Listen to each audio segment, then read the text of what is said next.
stunning intelligence breach that has sent shockwaves through the Pentagon, a secret Iranian target list has surfaced, revealing that the Islamic Republic's retaliatory strikes are far from over.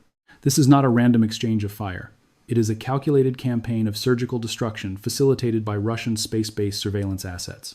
While the White House insists that Operation Epic Fury has decimated the Iranian command structure, the reality on the ground tells a much darker story. Retired Colonel Douglas Macgregor has issued a chilling warning that the next American base is already gone, and the United States is walking into a strategic trap of its own making. The leak indicates that Iran has moved past simple military responses and is now systematically targeting the crown jewels of American and Israeli defense. Just days ago, the world watched in disbelief as the high-tech shield protecting the Muwafaq Salti air base in Jordan was shattered. The THAAD system, a $500 million masterpiece of American engineering, was blinded when an Iranian drone swarm took out its primary radar sensor. This was not a lucky shot. It was a precise execution based on real-time satellite data provided by Moscow. This intelligence pipeline has allowed Iran to bypass the most sophisticated electronic warfare systems in history. While President Trump demands unconditional surrender, the Iranian Revolutionary Guard is proving that they still have the capability to reach out and touch every American asset in the region. The secret list reportedly includes 27 primary targets, ranging from the 5th Fleet headquarters in Bahrain to the Al Udeid air base in Qatar. Iran is no longer firing massive, wasteful barrages. Instead, they have adopted what analysts call a drizzle strategy. By launching small, steady waves of drones and ballistic missiles, they are forcing the United States and Israel to burn through their limited stockpiles of million-dollar interceptors. This is a fiscal and logistical war of attrition that Washington is not prepared to win. Colonel Macgregor points out that while the media portrays a narrative of absolute dominance, the American military is being swept out of the region in real time. As the Strait of Hormuz sees zero traffic for the first time in 80 years, the strategic balance of the Middle East is shifting toward a catastrophic regional war that could last for months, if not years. The Pentagon's worst-case scenario is unfolding as the leaked target list confirms that Iran has cataloged every vulnerability in the American air defense umbrella. According to these reports, the Al Udeid air base in Qatar and the 5th Fleet headquarters in Bahrain are no longer viewed as secure locations, but as static targets awaiting the next wave of Shahed drones. This precision is the direct result of a strategic alliance that Washington ignored for far too long. Russia has reportedly opened its massive space-based surveillance network to Tehran, providing the real-time coordinates of American warships and military installations. This intelligence pipeline has already facilitated the surgical destruction of a primary radar sensor at the Muwafaq Salti air base in Jordan, a $500 million THAAD system that served as the primary eyes for regional missile defense.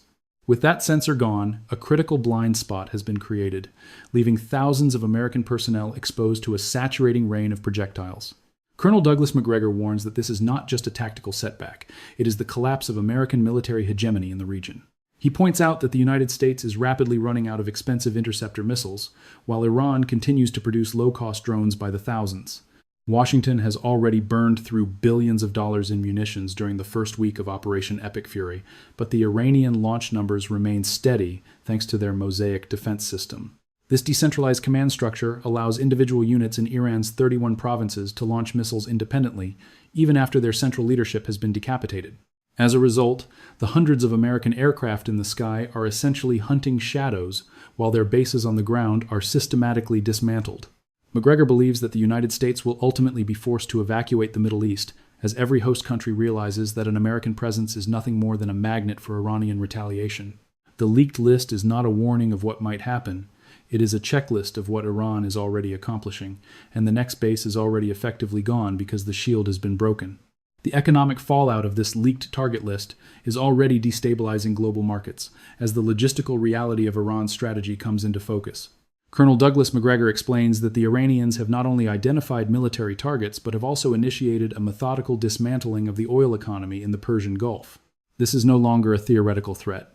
The Strait of Hormuz is experiencing practically zero traffic for the first time in 80 years, a de facto closure that has crippled regional economies. While Washington tries to project an image of control, the global commercial picture is deteriorating rapidly. Oil prices have already surged to $91 a barrel and are projected to reach $120 or even $150 as the conflict intensifies. This surge is a direct blow to the wallet of every American, with gas prices seeing their largest single-day rise in years.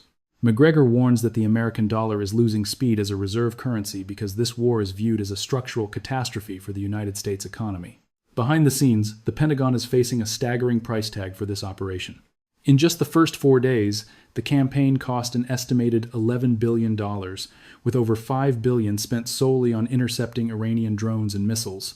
Macgregor argues that the United States will eventually run out of interceptor missiles because Washington cannot manufacture them fast enough to keep pace with Iran's production of inexpensive drones.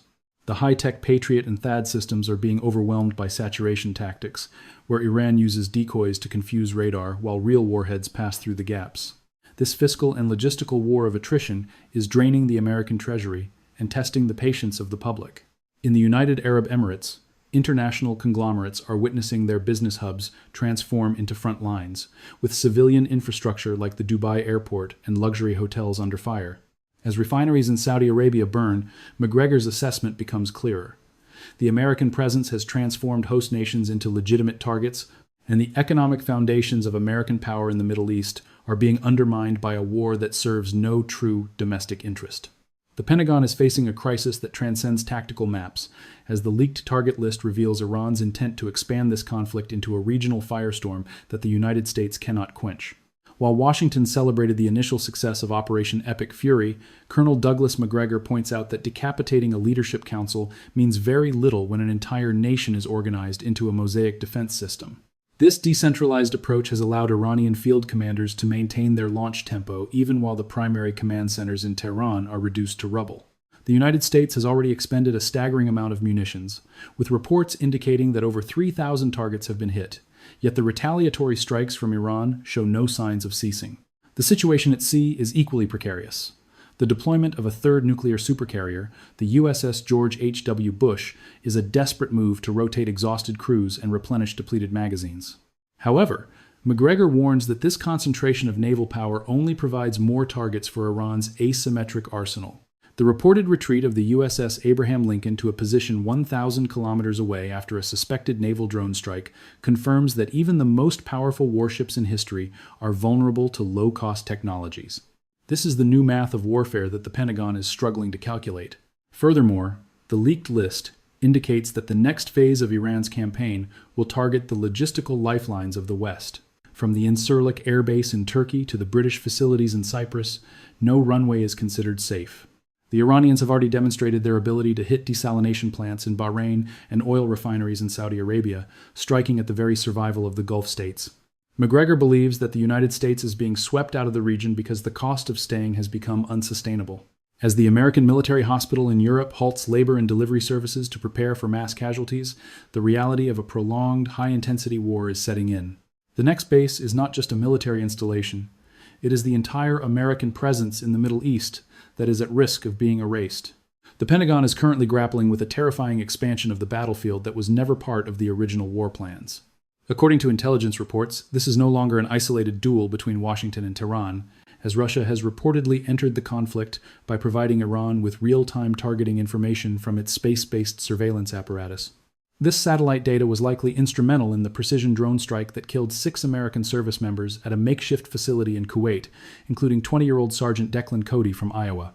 Colonel Douglas Macgregor argues that this Russian involvement effectively neutralizes the technological edge the United States once held, turning every American base in the region into a sitting duck for Iranian missiles.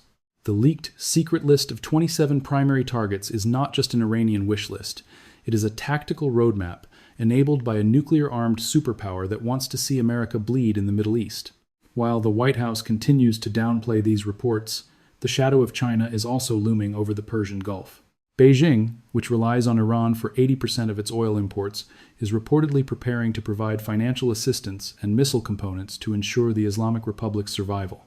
This emerging coalition of powers is creating a strategic nightmare for the Pentagon, as the Strait of Hormuz remains 90% closed and the world's energy supply is held hostage. Macgregor warns that while the United States boasts about overwhelming firepower, the actual strategy is a catastrophic failure that has only served to galvanize the Iranian people and turn Israel into a pariah state in the eyes of the international community. The human cost is already mounting beyond what the public was told to expect. With over 1,300 people killed in Iran, including more than 180 children, the moral high ground has been decimated. Macgregor points out that for all the talk of precision, the bombing of an elementary school in Minab has hardened the resolve of 90 million Iranians against what they perceive as foreign aggression. As the third carrier, the USS George H.W. Bush, sails toward a theater where American military hegemony is visibly collapsing, the Pentagon's leaked target list serves as a grim reminder that the next base to fall might be the final one before a total American withdrawal from the region. The final chapter of this strategic nightmare reveals that the Pentagon is no longer debating if the next base will fall, but when the order for a total regional evacuation will be issued. Colonel Douglas Macgregor's assessment is stark. The leaked Iranian target list has proved that the high-tech, billion-dollar defense systems of the West are being defeated by the physics of exhaustion. The United States is currently burning through its strategic interceptor stockpiles at a rate that is mathematically unsustainable, while Iran continues to produce saturation weapons for a fraction of the cost. This is the fiscal reality that Washington politicians have ignored. You cannot win a war of attrition when your defense costs 100 times more than the enemy's offense. As the 10th-year Treasury yields increase and the global bond market reacts to the closure of the Strait of Hormuz, the economic foundations of American hegemony are crumbling faster than the concrete bunkers in Tehran. The true catastrophe, however, is not found in the loss of hardware, but in the total failure of the regime change strategy.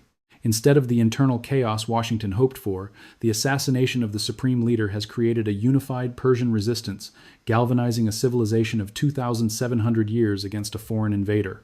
Iran is now governing from the shadows, with a secret leadership structure that leaves the Pentagon with no clear targets to strike, while Iranian missiles continue to find their coordinates on the leaked list. Macgregor warns that the American military will be swept out of the Middle East, as host nations from Turkey to the Gulf realize that partnering with Washington is now a death sentence for their own infrastructure. The world order is changing in real time. Russia, China, and India are no longer passive observers but are actively preparing for the post-American Middle East. The secret target list is the ultimate proof that the era of the sole superpower is over. The next base to be gone is not just a geographic location. It is the very concept of Western military dominance that has vanished into the black rain of Tehran. As the final carrier task force prepares for what may be its last rotation in these waters, the Pentagon is left with a leaked list that serves as a tombstone for 3 decades of interventionist policy.